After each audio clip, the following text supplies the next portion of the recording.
The dust settled around Juniper Thorne's boots as she stepped off the stagecoach in Downieville, California, her eyes already assessing every man who stood in the crowded street of the mining town on that warm September afternoon in 1858. She possessed a gift that had been passed down through 3 generations of Thorne women, the uncanny ability to read a man's true character with nothing more than a careful observation of his movements, his words, and the subtle tells that most people overlooked.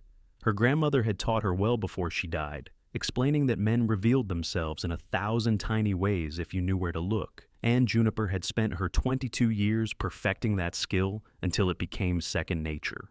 The gold rush had brought all manner of people to this mountain town nestled in the Sierra Nevada, and Juniper could see them all clearly now as she stood with her traveling trunk at her feet. The gamblers with their quick eyes and quicker hands, always calculating odds and searching for marks. The merchants who weighed every interaction for profit, their smiles measured and their generosity carefully rationed. The miners whose desperation showed in the set of their shoulders and the way they clutched at hope like a drowning man clutches driftwood. She had come to Downieville to help her Aunt Margaret run the boarding house after her uncle had passed away 3 months prior, leaving the older woman struggling to manage the property alone. Across the muddy main street, Warren Quade leaned against the post outside the general store, his hat pulled low against the afternoon sun as he watched the new arrival with considerably more interest than the stage usually warranted. He had been in Downieville for 2 years now, working as a ranch hand for the Donnelly spread just outside town, and he prided himself on being a decent man in a place where decency was often in short supply.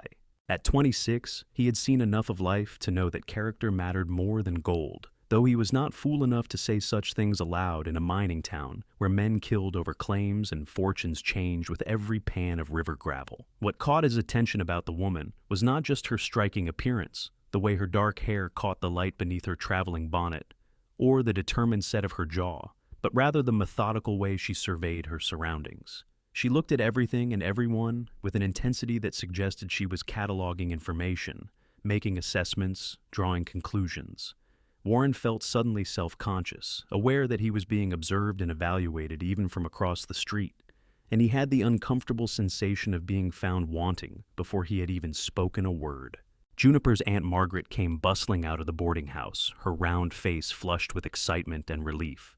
"Juniper, my dear girl, you are finally here. Oh, how I have needed you these past weeks. Come inside, and I will show you everything." As the 2 women gathered Juniper's belongings and headed toward the 3-story boarding house that dominated the corner of Main Street and Commercial, Warren found himself still watching, wondering who she was and whether he would have occasion to meet her. The thought both thrilled and terrified him, because he had the distinct impression that this woman would see through any pretense straight to the core of who he really was, and he was not entirely certain what she would find there.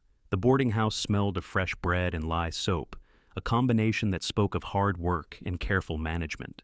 Aunt Margaret gave Juniper a tour of the establishment, showing her the kitchen where they prepared meals for the residents, the dining room with its long wooden tables, and the 15 rooms upstairs that housed miners, merchants, and the occasional traveling salesman.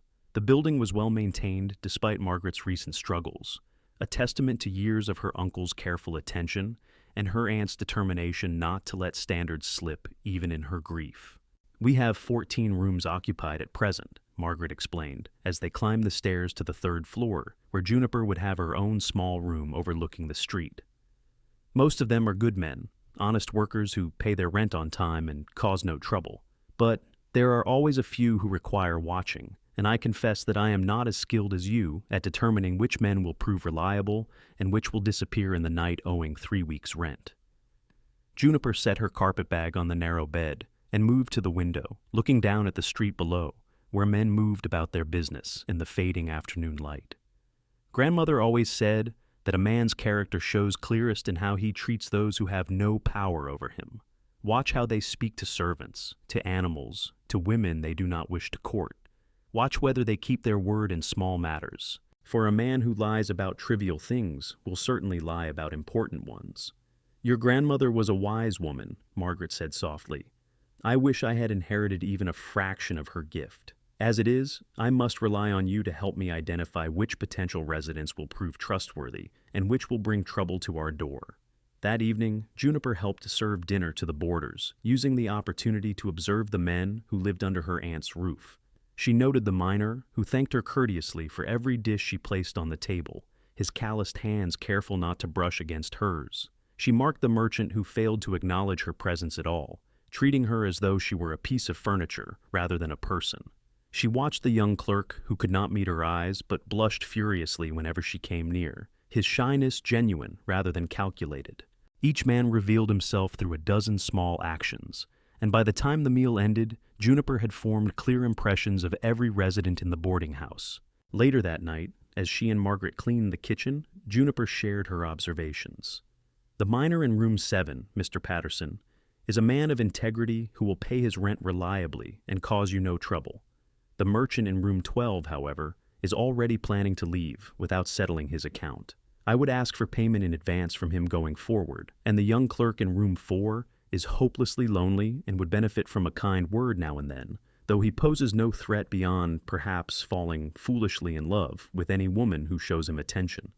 Margaret stared at her niece in amazement. Mr. Patterson has lived here for 8 months and never once been late with his rent, and the merchant, Mr. Simmons, has been making excuses about delayed payments for the past 2 weeks. How could you possibly know all this from one meal? Mr. Patterson thanks everyone, even those society deems beneath him. He is a man who keeps his commitments because he believes it is the right thing to do, not because it benefits him. Mr. Simmons does not make eye contact when he speaks to you, and his gaze constantly moves toward the door, as though planning his escape route. He is already gone in his mind. His body simply has not caught up yet. And the young clerk, Mr. Brennan, watches the other men interact with longing, wanting to belong, but not knowing how. He is harmless, but desperately in need of connection. The older woman shook her head in wonder.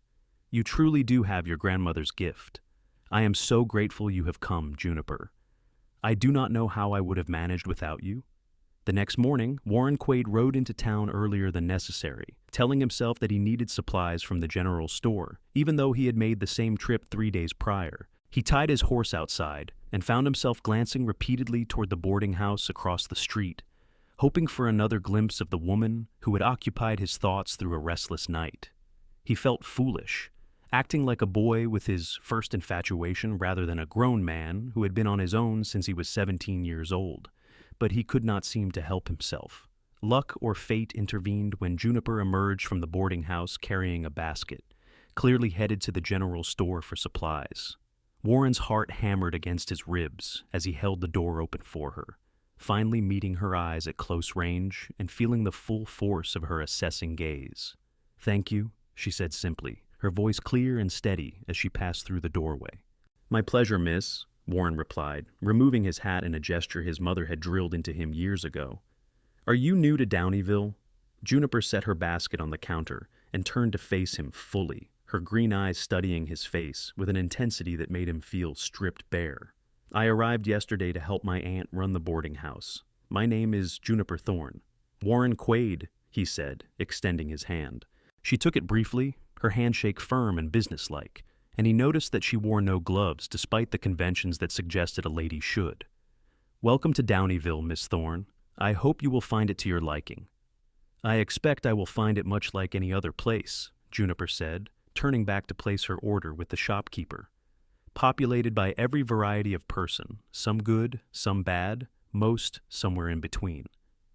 Warren found himself oddly stung by her casual dismissal, as though she had already categorized him as unremarkable and filed him away in some mental ledger of forgettable acquaintances. "That is a rather cynical view for someone so newly arrived," he said, trying to keep his tone light. Juniper accepted her parcels from the shopkeeper and turned to face him again, her expression thoughtful rather than offended. "Not cynical, Mr. Quade, merely realistic. I have found that people are generally predictable once you learn to read them properly. It saves considerable time and disappointment to make accurate assessments early." "And what is your assessment of me?" Warren asked, surprising himself with his boldness. "Since you seem to form opinions quickly." She tilted her head slightly, her gaze traveling from his worn but clean clothes to his carefully maintained boots, to the calluses on his hands that marked him as a working man. "You are honest in your business dealings and careful with money without being miserly. You were raised by parents who taught you manners and expected you to use them. You work hard and take pride in your work, but you are not overly ambitious. You are lonely, but not desperate. And you are hoping that I will think well of you, though I cannot yet determine why that matters to you. Warren felt his face flush hot, unsettled by how much she had gleaned from a brief encounter and a few minutes of observation. That is quite a catalog of qualities to divine from opening a door and exchanging pleasantries. Am I wrong? Juniper asked, her tone more curious than challenging. No, Warren admitted, feeling both exposed and strangely exhilarated. You are not wrong, though I find it somewhat unnerving to be read so easily. A small smile played at the corners of Juniper's mouth, the first hint of warmth he had seen from her. Most people find it unnerving. That is why I generally keep my observations to myself. But you asked, and I have found that honesty, while sometimes uncomfortable, is preferable to polite deception. I appreciate honesty, Warren said, and meant it. Even when it makes me feel like I am standing before you, with my entire history written across my forehead. Only the important parts, Juniper assured him, and this time her smile reached her eyes. I shall see you around Downieville, I expect, Mr. Quade. I hope so, Miss Thorne, Warren said, and watched her walk back across the street to the boarding house, her spine straight and her step confident. He stood there long after she disappeared inside, wondering what he had to do to measure up to the standards of a woman who could see through him so completely. Over the following weeks, Warren found excuses to come into town more frequently than his work strictly required. He told himself that he was simply being neighborly, that it was proper to make a new resident feel welcome, but the truth was that he could not stop thinking about Juniper Thorne and her penetrating green eyes. He wanted to prove to her that he was more than the sum of her initial assessment, that there were depths to his character that deserved exploration and appreciation. Juniper, for her part, noticed Warren's increased presence in town and found herself both amused and intrigued. She had assessed hundreds of men in her life, and most fell into easily recognized categories. Warren Quade defied such simple classification. He was honest without being sanctimonious, hard-working without being dull, kind without being weak. She watched him interact with others in the town and noted that he treated everyone with the same courtesy, regardless of their station. He helped old Mrs. Chen carry her packages without being asked, spoke respectfully to the Chinese miners who faced daily prejudice from other whites, and paid his bills promptly. Small things, perhaps, but they confirmed her initial reading of his character. What she had not anticipated was her own growing interest in him. Juniper had always prided herself on her objectivity, her ability to assess people without emotional involvement clouding her judgment. But she found herself looking for Warren in the crowded streets, feeling a small surge of pleasure when she spotted his tall frame and easy stride.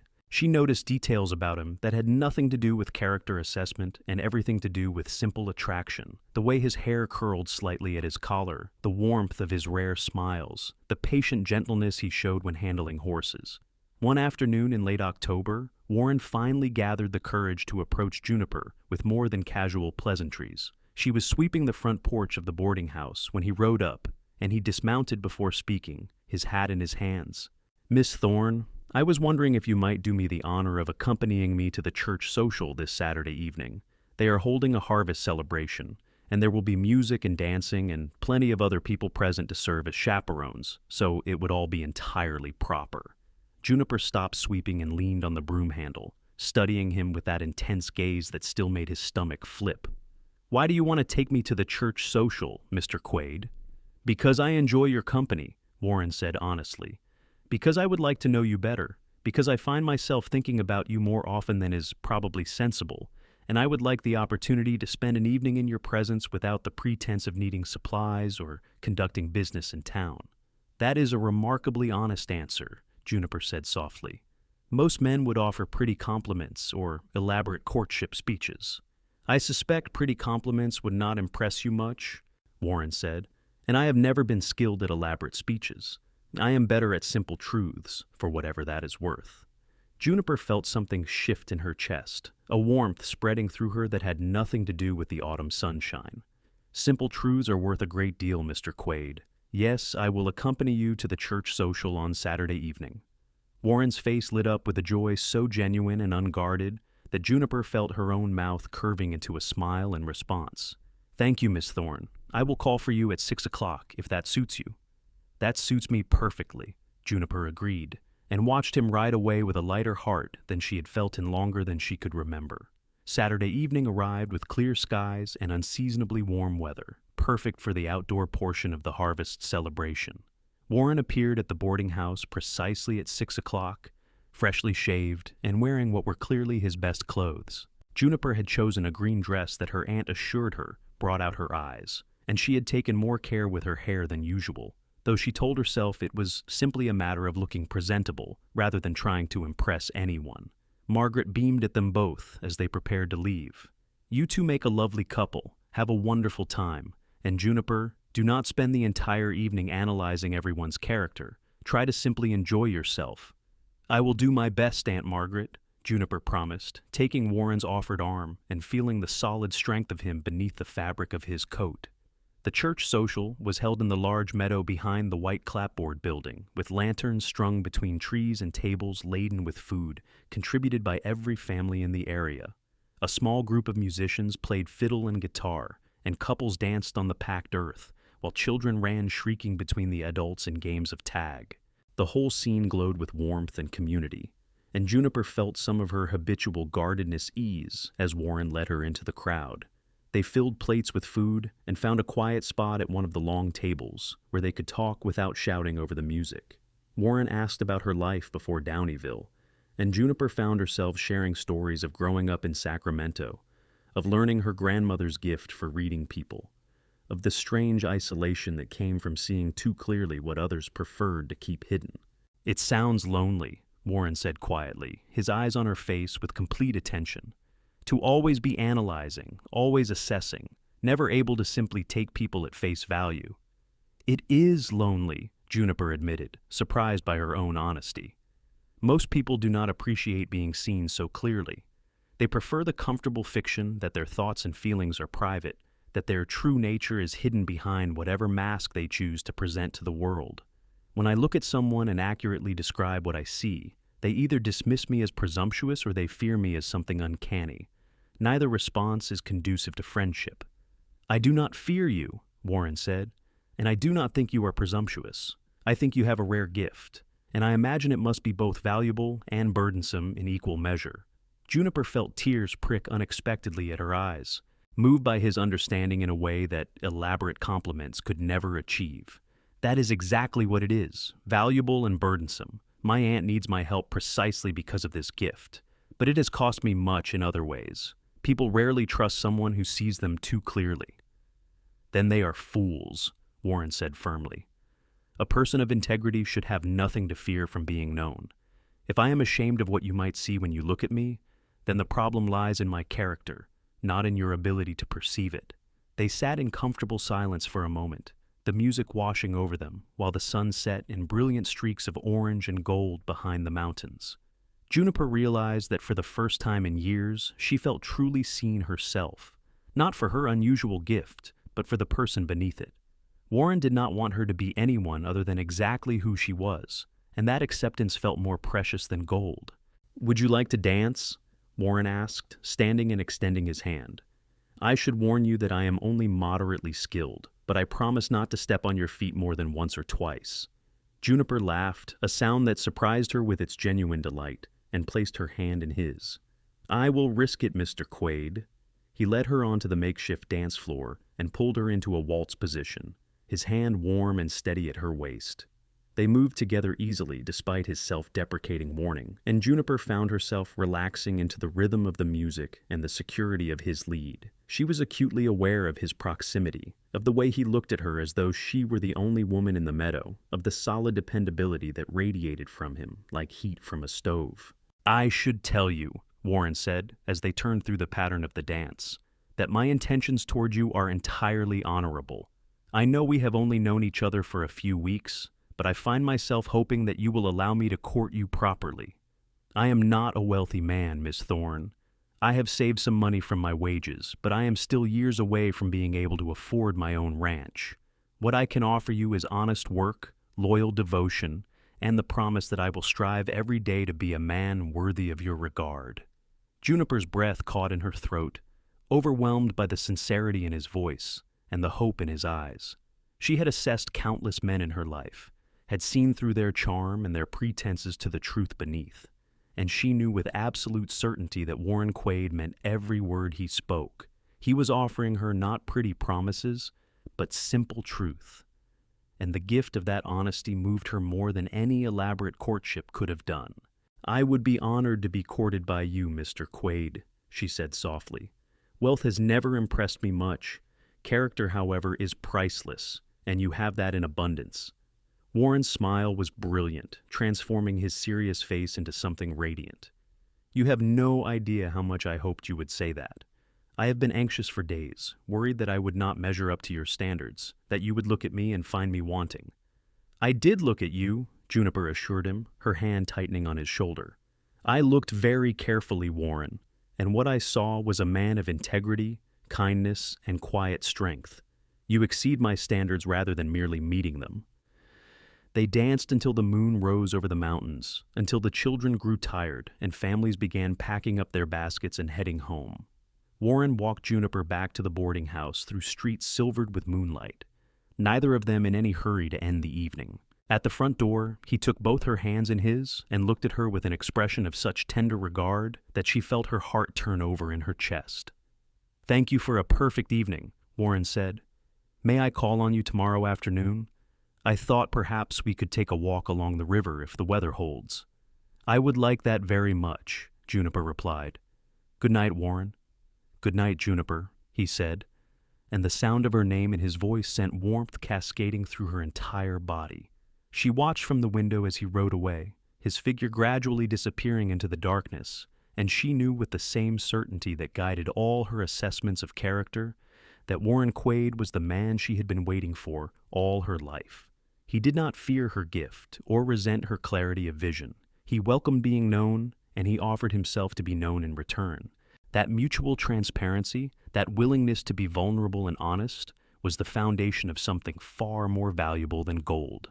The autumn weeks that followed were the happiest of Juniper's life. Warren called on her every day that his work allowed, and they spent hours walking the mountain trails around Downieville, talking about everything and nothing.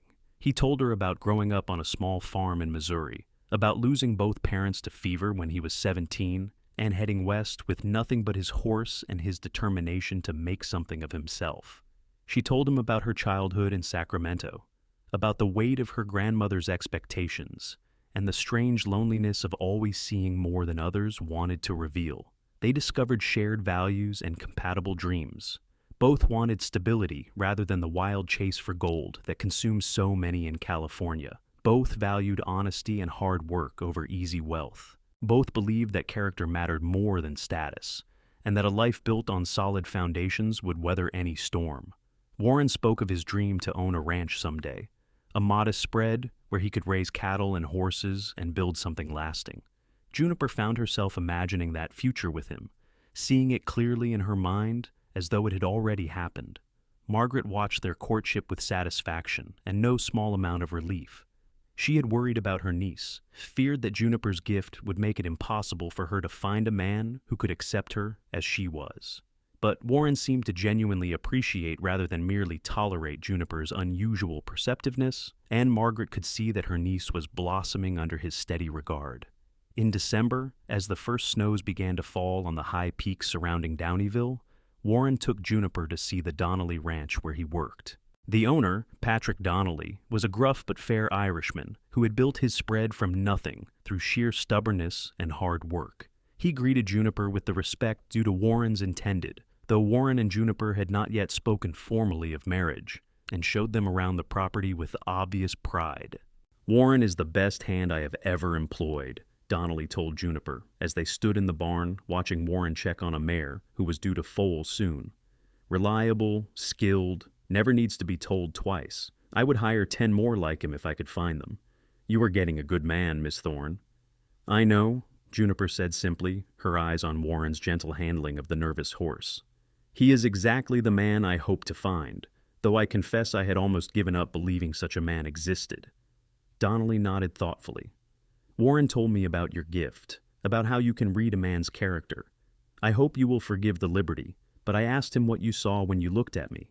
He said you told him I was a hard man, but a fair one, that I drove tough bargains but always kept my word, and that I valued loyalty above all else.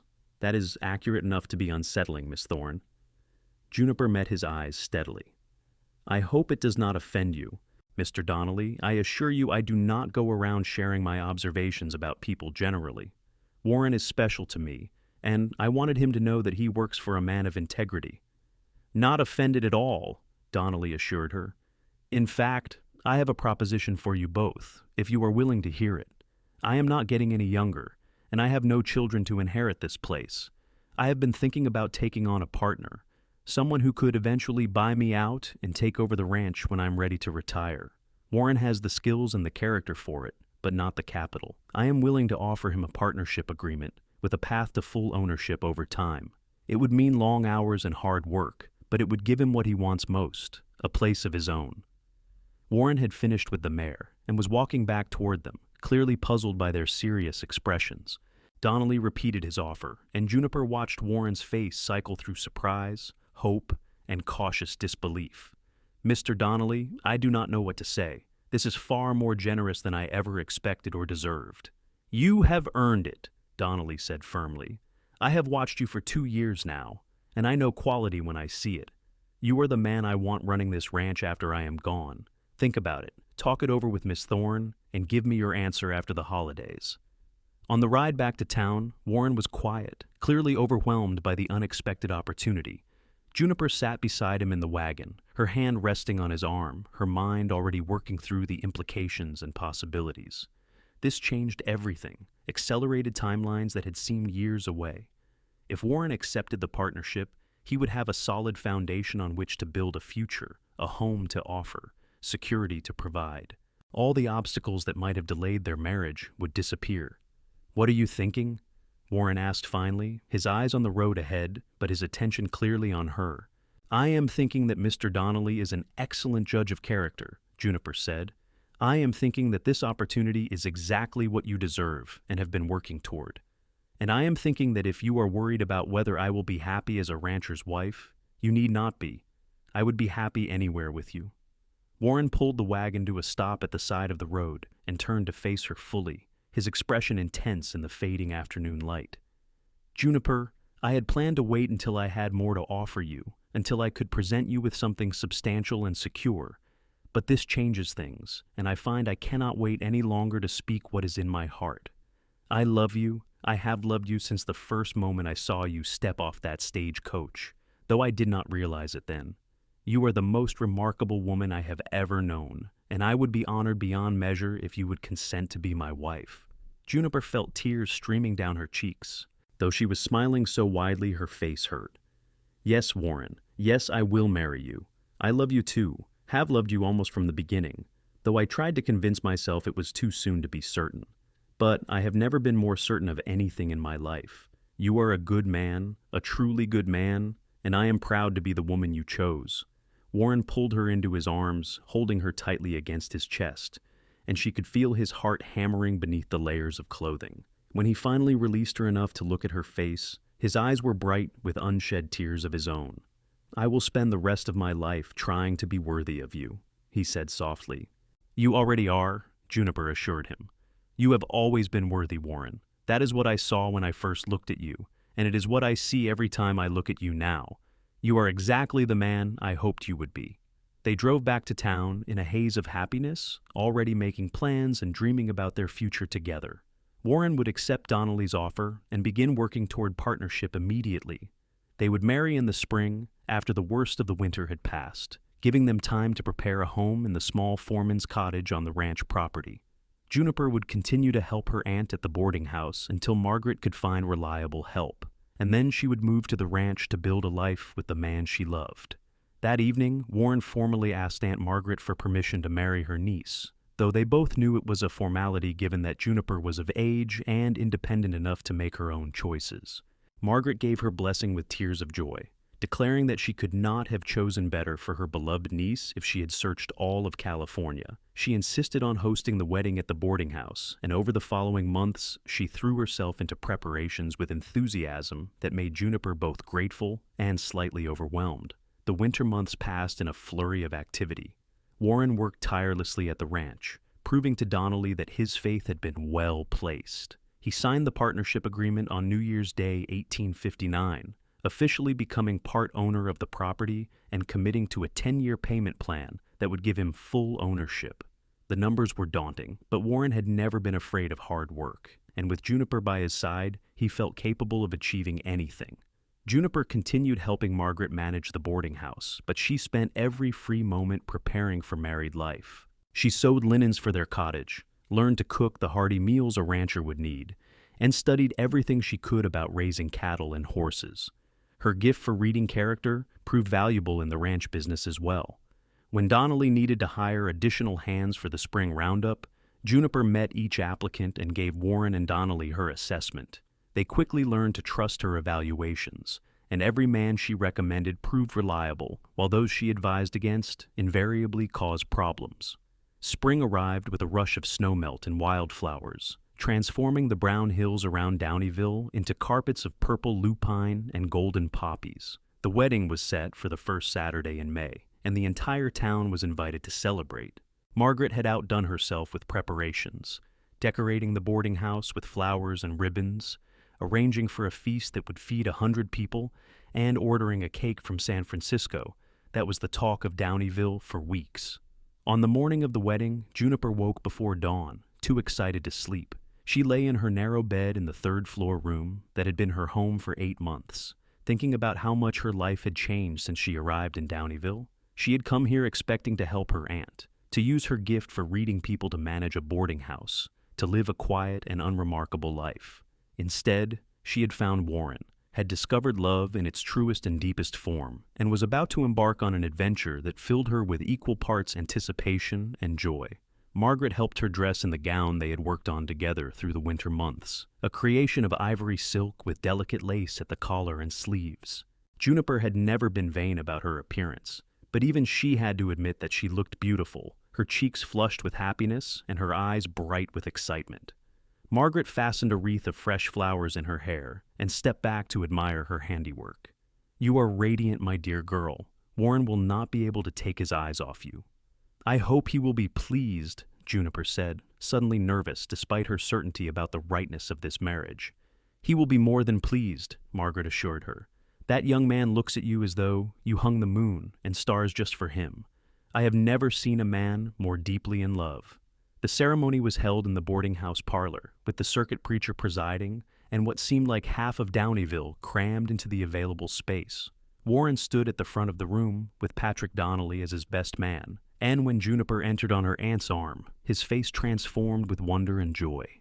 She moved through the crowded room toward him, her eyes never leaving his face, and when she reached his side, he took her hand with fingers that trembled slightly. "You are so beautiful," he whispered, his voice thick with emotion. "And you are so handsome," she whispered back, meaning it absolutely. He wore his best suit, his hair neatly combed and his face freshly shaved, and to her eyes, he was the finest man in California. The preacher began the ceremony, speaking about love and commitment, about the sacred bonds of marriage and the responsibilities husband and wife bore toward one another. Juniper heard the words, but mostly she was aware of Warren's hand holding hers, of the steady strength radiating from him, of the absolute rightness of this moment. When the time came to speak their vows, they turned to face each other fully. "I, Warren Quade, take you, Juniper Thorne, to be my lawfully wedded wife," Warren said, his voice clear and strong, despite the emotion that shone in his eyes. "I promise to love you, honor you, and cherish you for all the days of my life. I promise to be faithful in times of plenty and times of want, in times of joy and times of sorrow, in times of health and times of sickness. I promise to build a life with you that is founded on honesty, respect, and devotion. You are the answer to prayers I did not know I was praying, and I will spend every day proving myself worthy of the gift of your love." Juniper blinked back tears, her voice wavering only slightly as she spoke her own vows. "I, Juniper Thorne, take you, Warren Quade, to be my lawfully wedded husband. I promise to love you, honor you, and cherish you for all the days of my life. I promise to be your partner in all things, to support your dreams and share your burdens, to stand beside you through whatever challenges we may face. You are a man of true character, of genuine goodness, and I am proud to take your name and build a future with you. I see you clearly, Warren, and what I see is a man worth spending a lifetime loving." The preacher pronounced them husband and wife, and Warren kissed her with gentle reverence, sealing their union before God and the assembled witnesses. The room erupted in applause and cheers, and Juniper laughed against Warren's lips, overwhelmed by happiness so profound it felt almost painful in its intensity. The celebration that followed was everything Margaret had planned and more. Tables groaned under the weight of food, musicians played lively tunes, and everyone in Downieville seemed determined to wish the newlyweds well. Patrick Donnelly gave a toast that praised Warren's character and welcomed Juniper to the ranch family. Margaret wept openly as she spoke about how grateful she was that her niece had found such a worthy partner. Even some of the crusty old miners who lived at the boarding house offered awkward but sincere congratulations. As the sun began to set and the celebration showed no signs of slowing, Warren whispered in Juniper's ear, "What would you say to slipping away? I have the wagon ready and the cottage is waiting for us. We can begin our married life in our own home rather than staying here another night." "I would say that is the best idea you have had all day," Juniper whispered back, and they made their excuses to Margaret, accepted final hugs and well wishes, and escaped into the cool evening air. The ride to the ranch took nearly an hour, but Juniper did not mind. She sat pressed against Warren's side, his arm around her shoulders, watching the stars emerge one by one in the darkening sky.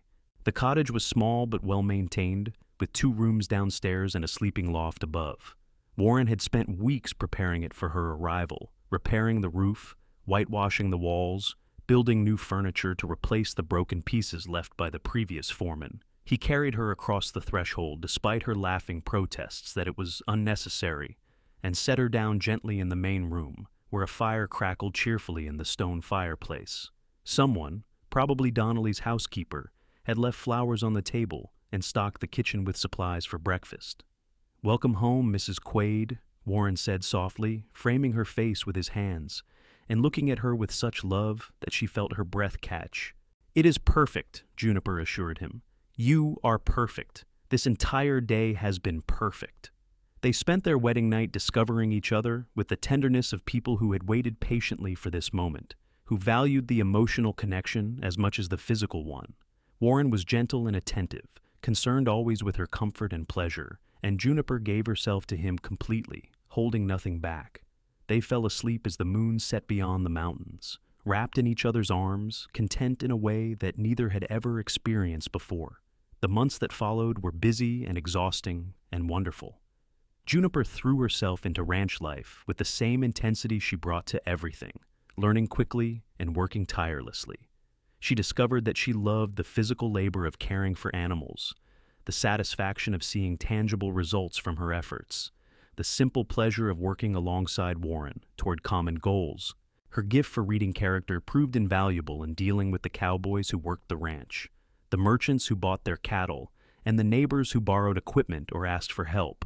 Warren thrived under the responsibilities of partnership, proving himself capable and innovative. He introduced new breeding techniques he had read about, improved the water systems, and reorganized the work schedules to be more efficient. Donnelly watched approvingly, increasingly confident that he had chosen the right man to eventually take over the ranch. The older man grew fond of Juniper as well, appreciating her sharp mind and her willingness to speak honestly, rather than defer automatically to male authority. By summer's end, Juniper realized she was pregnant, and the joy Warren showed at the news was almost comical in its intensity. He immediately became protective to the point of ridiculousness, trying to prevent her from doing any work that he deemed too strenuous and fretting over her health constantly. Juniper tolerated his concern with amused patience, knowing it came from love even when it bordered on absurd. "Warren, I am perfectly healthy," she said one afternoon, when he tried to stop her from carrying a basket of vegetables from the garden. "Women have been having babies since the beginning of time, and most of them continued working right up until the moment of birth. I promise you, I will tell you if I need to rest. I just want to make sure nothing happens to you or the baby," Warren said, looking so earnest that Juniper's exasperation melted into tenderness. "Nothing is going to happen to us," she assured him, taking his face in her hands and kissing him soundly. "We are strong and healthy, and in a few months we are going to have a beautiful child who will be blessed with a father who loves them beyond all reason." Their daughter was born on a cold February night in 1860, arriving with lusty cries that announced her displeasure at being thrust into the world. Warren held the tiny bundle with shaking hands, his eyes wet with tears as he examined every perfect finger and toe. They named her Elizabeth after Warren's mother, and she became the center of their world, a demanding but delightful presence who filled the cottage with noise and joy. Juniper discovered that motherhood came naturally to her, perhaps because she could read her daughter's needs and moods as easily as she read adults. She knew when Elizabeth was truly hungry versus simply fussing for attention, when she was overtired versus uncomfortable, when she needed stimulation versus quiet time. Warren marveled at her instinctive understanding, though Juniper insisted it was simply her usual skill at observation, applied to a much smaller subject. As Elizabeth grew from infant to toddler, Juniper returned gradually to full involvement in ranch operations. She had discovered that she had a talent for horse training, particularly for the difficult or traumatized animals that others had given up on. Her ability to read equine body language and understand what lay behind behavioral problems made her remarkably effective, and word spread throughout the region. Ranchers began bringing her their problem horses, and she built a secondary business that brought in welcome additional income. The years flowed past in a rhythm of seasons and growth. Warren bought out more of Donnelly's share of the ranch year by year, steadily working toward full ownership. Their herd grew in size and quality. Their reputation for producing strong cattle spread through California, and their financial situation became increasingly secure. They welcomed a son in 1862, naming him James after Juniper's father, and another daughter in 1864, who they called Rose after no one in particular, but simply because the name suited her. Patrick Donnelly died peacefully in his sleep in the spring of 1867, leaving his remaining share of the ranch to Warren and Juniper outright, rather than requiring them to continue payments.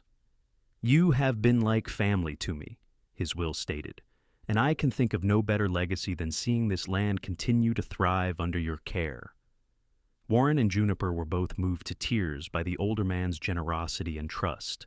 They renamed the property Quade Ranch and erected a stone marker near the main house commemorating Donnelly's role in building the spread from nothing. They vowed to honor his memory by continuing to run the operation with the integrity and hard work he had valued so highly. By 1870, Quade Ranch was one of the most successful operations in the region, spanning thousands of acres and employing over 20 men year-round. Warren had the reputation of being tough but fair, demanding high standards, but treating his employees with respect and paying them well. Juniper was known throughout California as the woman who could read horses and men with equal accuracy, and her assessments were sought by ranchers, merchants, and even a few politicians who valued her insights. Their 3 children thrived, growing up with the confidence that came from being deeply loved, and the work ethic that came from contributing to ranch operations.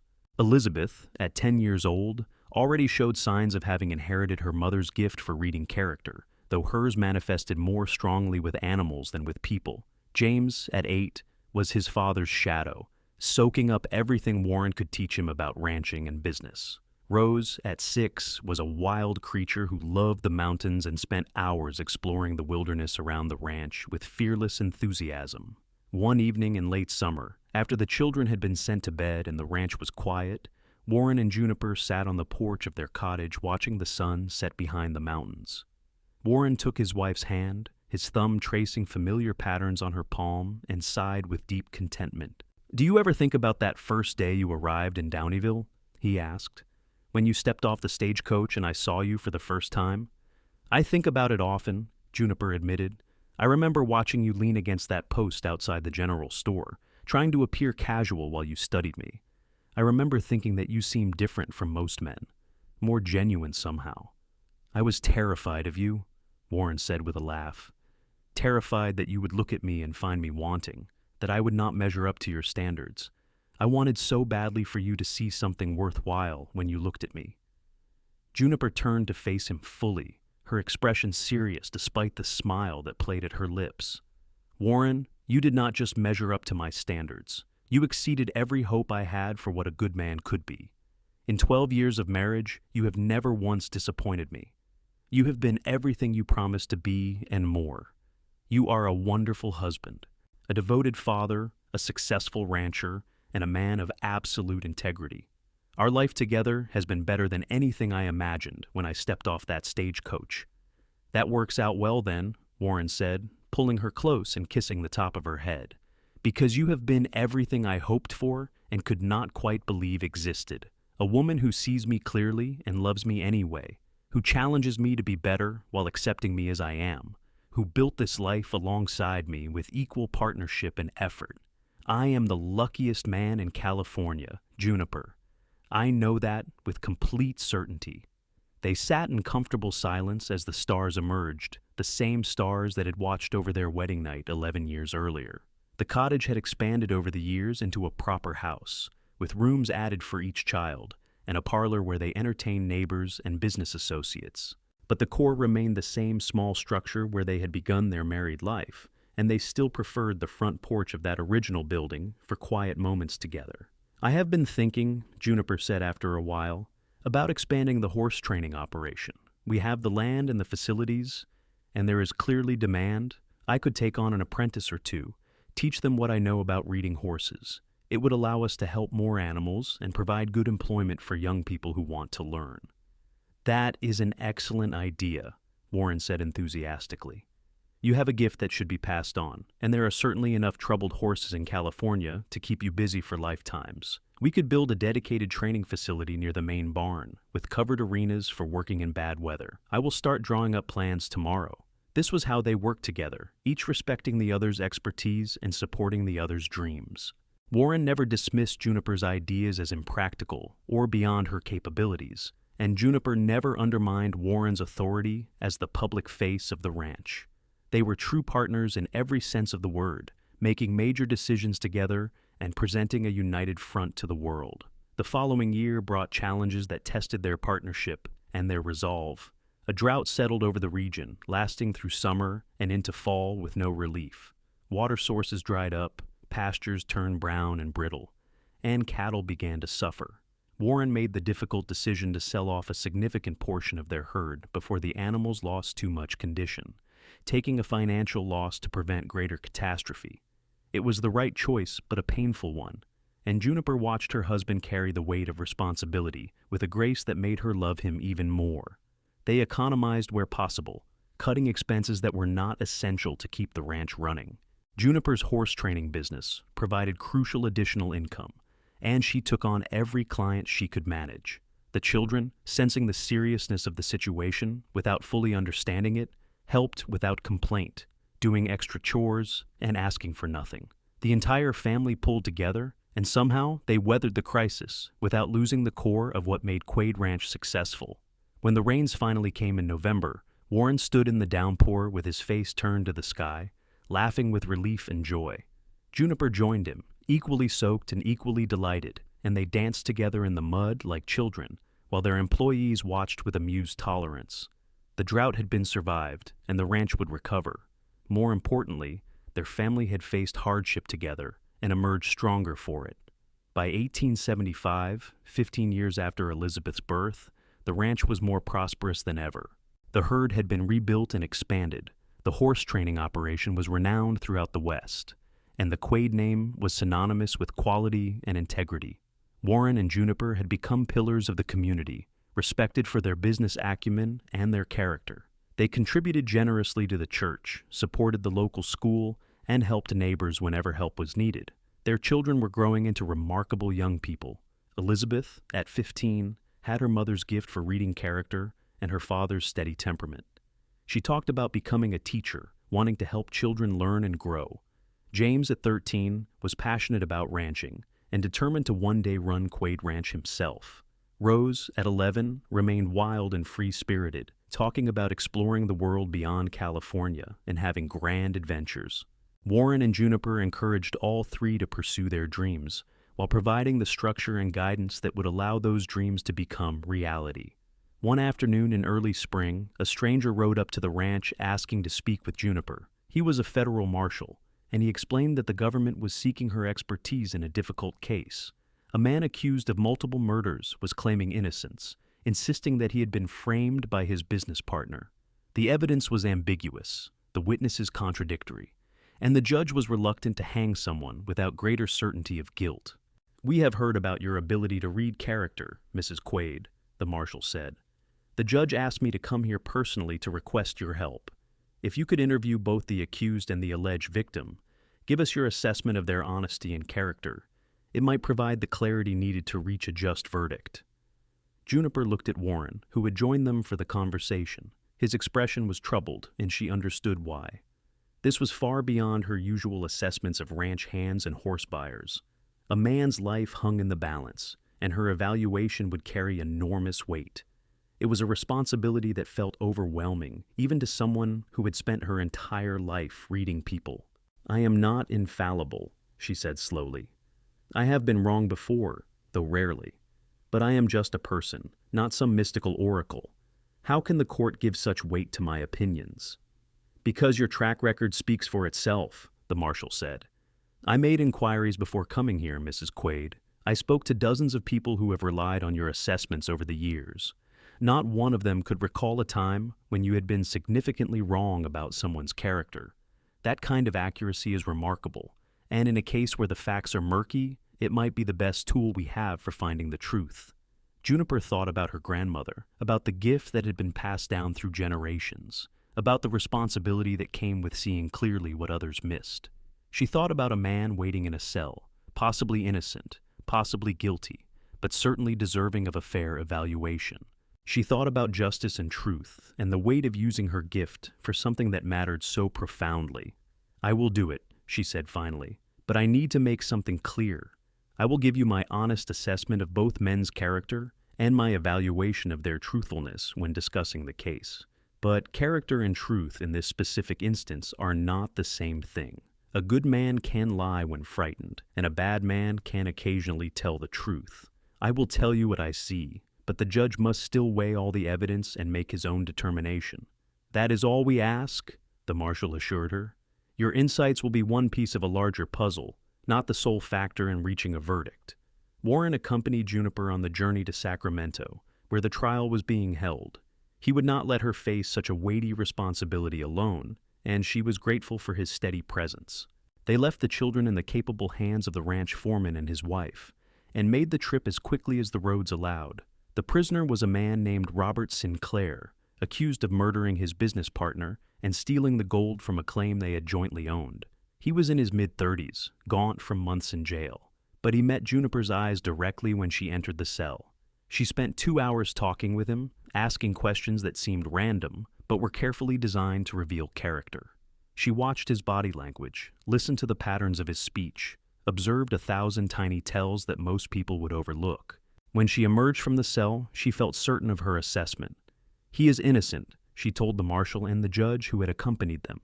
"He is not a violent man by nature, though he is certainly capable of violence if pushed far enough. He values fairness and honesty, even when it does not benefit him. He is devastated by his partner's death, not because he killed him and feels guilty, but because they were genuinely friends and he has lost someone he cared about. He is also terrified that he will hang for a crime he did not commit, and that fear is entirely rational rather than the exaggerated panic of someone trying to fake innocence." The judge nodded slowly. "And what of the alleged witness, the man who claims to have seen Sinclair commit the murder?" Juniper met with the witness next, a miner named Gerald Hobbs who claimed to have been near the claim on the night of the murder. He was nervous, which she had expected, but his nervousness had a quality that suggested guilt rather than anxiety about testifying. She pressed him gently but persistently, and within an hour, his story began to fall apart. He contradicted himself multiple times, provided details that made no logical sense, and avoided eye contact whenever she asked about what he had actually seen. "He is lying," Juniper told the officials afterwards. "I would stake my reputation on it. He did not witness the murder. He is repeating a story that someone told him to tell. He is being paid or coerced, probably both. He is not a hardened criminal, just a weak man who made a bad choice and is now trapped by it. If you press him, he will likely confess who put him up to this false testimony." The judge took her assessment seriously and ordered Hobbs held for further questioning. Within 24 hours, the miner broke down and admitted that he had been paid by another business associate of the deceased to frame Sinclair. The real killer was arrested, Sinclair was released, and justice was served. The judge publicly thanked Juniper for her assistance and offered to pay her for her time, but she refused compensation, saying that helping to prevent an innocent man from hanging was reward enough. The case brought Juniper a level of fame that she found uncomfortable. Newspapers wrote about the woman who could read guilt and innocence in a man's eyes, and she received numerous requests to consult on other legal cases. She turned down most of them, accepting only those where she felt her gift could genuinely help, and where the circumstances were not so public or sensational. She had never wanted notoriety, and she was relieved when the attention eventually faded and she could return to the comfortable obscurity of ranch life. Warren was immensely proud of her, though he understood her discomfort with fame. "You used your gift to save a man's life," he told her one evening after they had returned home. "That is something to be proud of, even if the attention that came with it was unwelcome." "I am glad I could help," Juniper said. "But I am even more glad to be home with you and the children, living a life that feels real and solid rather than being some curiosity for newspapers to write about." The late 1870s brought changes both joyful and bittersweet. Elizabeth married a young schoolteacher from Downieville, a kind and intelligent man who shared her passion for education. Juniper watched her daughter walk down the aisle of the same church where she and Warren had married 20 years earlier, and she cried happy tears as she witnessed the beginning of Elizabeth's own adventure in love and partnership. James, at 18, took on increasing responsibility at the ranch, proving himself as capable as his father had been at the same age. Rose, at 16, remained the free spirit, but she channeled that energy into painting the magnificent landscapes of the Sierra Nevada, showing genuine artistic talent. Warren's hair had gone silver at the temples, and Juniper noticed the first threads of gray in her own dark hair. They were no longer young, though they were far from old. They had built something lasting together, something that would continue long after they were gone. The ranch would pass to James, the horse training operation to Rose if she wanted it, and Elizabeth would build her own legacy through teaching. The Quade name would endure, associated with integrity and quality, and that was perhaps the finest legacy any couple could hope to create. On their 25th wedding anniversary in 1884, Warren surprised Juniper with a trip back to Downieville, to the boarding house where they had first met. Margaret was still alive at 82 years old, still running the boarding house with the help of hired staff, still sharp-minded and sharp-tongued. She cried when she saw them, embracing them both and marveling at how the years had treated them kindly. "I knew from the first moment I saw you together that you were meant for each other," Margaret said as they sat in her private parlor drinking tea. "The way Warren looked at you, Juniper, with such hope and admiration, and the way you looked at him, as though you had finally found something you had been searching for all your life. It did my heart good to see such a perfect match." "We have been blessed," Juniper said simply, taking Warren's hand. 25 years, 3 children, a successful ranch, and we still make each other laugh every single day. I could not have asked for more." Warren raised Juniper's hand to his lips and kissed it gently. "You measured me all those years ago, when I was just a ranch hand with more dreams than prospects. You saw something in me worth believing in, worth building a life with, and that faith changed everything. I hope I have lived up to what you saw in me, Juniper. I have certainly tried." "You have exceeded it," Juniper assured him, her eyes bright with tears. "Every day you exceed it. You are the finest man I know, Warren Quade, and I love you more now than I did on our wedding day, though I would not have thought that possible." They spent the evening reminiscing with Margaret, walking through Downieville's streets that had changed remarkably little in 25 years, and standing on the very spot where Warren had held the door for Juniper at the general store, and their lives had first truly intersected. They stayed overnight in the boarding house, in the same third-floor room where Juniper had lived before their marriage, and they held each other close, grateful for every year they had been granted together. The years continued their steady march forward. Warren and Juniper grew older with grace, their bodies showing the effects of decades of hard work, but their minds remaining sharp and their love undiminished. They became grandparents multiple times over, delighting in Elizabeth's children, in James's eventual marriage and family, even in Rose's unconventional choice to remain single and focus on her art. The ranch continued to thrive under their management, and their reputation remained sterling. In 1895, on a warm September afternoon, remarkably similar to the day Juniper had first arrived in Downieville 37 years earlier, Warren and Juniper sat together on the porch of their home, watching their grandchildren play in the yard. Warren was 72 now, his hair completely white and his body showing the wear of a life spent in physical labor. Juniper was 69, her dark hair liberally streaked with silver, and her hands marked by the work she had done training hundreds of horses. "I have been thinking about that first day," Warren said, his voice soft. "About how terrified I was that I would not measure up to your standards. About how desperately I wanted you to see something worthwhile when you looked at me." "And what do you think now?" Juniper asked, though she knew the answer. They had lived this conversation in 1,000 variations over the decades, but it never grew old. "I think I measured up pretty well," Warren said with a smile. "I think we built something good together, you and I. A family, a legacy, a life worth living. I think we loved each other well and true, and I think that is the finest thing any person can hope to achieve." "You measured up perfectly," Juniper said, leaning her head on his shoulder. "From that very first day until this moment, you have been exactly the man I hoped you would be. You are the great love of my life, Warren Quade, and I would not change a single moment of the years we have shared."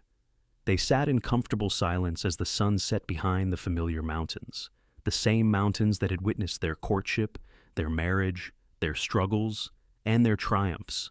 Their children were settled and happy. Their grandchildren were healthy and loved.